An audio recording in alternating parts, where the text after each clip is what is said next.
I want to talk about how to tell if someone is lying to you.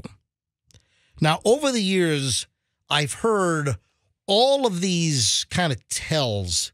And if you talk to any gambler or like specific, like a poker player, you know, they recognize a really good poker player can kind of pick up on the tells when someone is lying, when someone is bluffing. Yeah. In a poker game, for instance. But do you guys have any preconceived notions? What do you think, for instance, is a giveaway if someone's lying to you? Do you guys have anything that you picked up over the years where you've heard that if somebody does this or doesn't do this, that it means they're lying? I've heard that there's one particular direction that you look that gives away that you're lying. Like if you look to one direction, it means you're doing recall of facts. If you look to another direction, it just means you're making a story up creatively. All right. Now, I haven't heard different direction.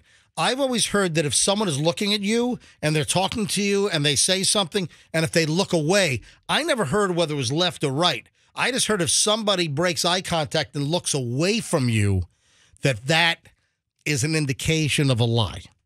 I watch a lot of interrogation videos on YouTube. Of course you do. Yeah. And crossing your arms is an indication of a lie because you're defensive. And I thought crossing your eyes is like, it's like a sign of hostility too, right? I don't know, not in the interrogation I saw. Like if someone crosses their arms, it's like it's not friendly, you know? Yeah. Or they feel threatened or something. Some sort of a sign. Yeah. Fester, anything? When they start stuttering, controllable. I don't think that's it. Okay. I mean, that's quite a stutter. My cousin Vinny lawyer. All right. What are you trying to say? Yes, Rox. Okay, I think I figured it out with the directions. It's a right-handed person. If they look to the right, they are manufacturing a lie. And if they look to the left, they're recalling facts. So I feel like I do that myself. Like if I'm making up a story, I'll look to the right. But if I'm... All right, Fester, stop it. Roxanne. Fester, stop. That's enough. Okay. It's enough. Stop. So sorry. Stop. Okay.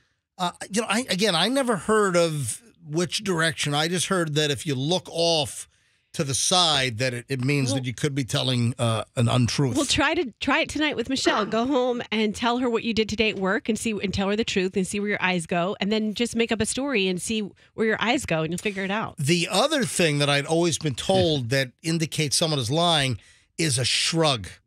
If they're telling you something and they do it, watch their shoulders.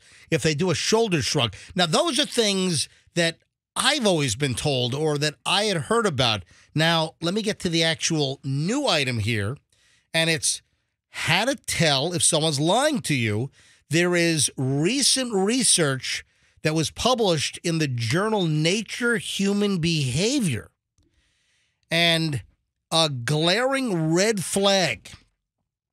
If you're looking to see if someone is telling you a lie, how to spot that lie, if a person's story or account includes all the details of who, what, where, when, and why, they're likely telling the truth. If they leave details out, specifics, they are likely telling you an untruth. But again, I disagree with that. I had also heard that a lot of people that tell lies, they overtell the story as well. Yeah. So it's a little bit of a contradiction. Researchers conducted 9 experiments in which 1,445 people were tasked with determining if actors were telling stories via handwritten statements, video transcripts, video interviews, or live interviews that were true or false. One experiment saw an actor playing a student who had stolen a test but was lying about it. Another followed a student wandering around campus and recounting details of their whereabouts. Participants split into 2 different groups. Participants in the second group correctly named the story as real or a lie with 59 to 79% accuracy.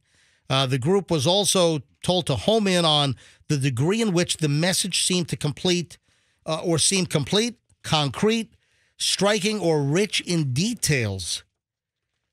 So again, it seems the more specifics that are told, where all the questions are answered, that seems to be when someone's telling the truth. See, okay, picture this. You have plans with someone and they call you and they're like, "Oh man, I can't go tonight. My kid's sick." And then you take it at face value. And then you go out and you see them out with another couple. Right. No, but if they call and they're like, "Oh, yeah, little Johnny, oh, he hurt his toe tonight." And then I feel like when there's so much information, then someone is trying too hard and then it might be a lie. I would just be like, who? Little Johnny? What? Little Johnny? Where? Just lay out those 5 questions. Little for him. Johnny's bedroom. Yeah. That's right. Why? Because little Johnny's an idiot. He is an There idiot. just seems to be some contradictions because I've always also heard that people that overtell Yeah. or too much information, that they've thought through the lie and they're like overcompensating. Too many details.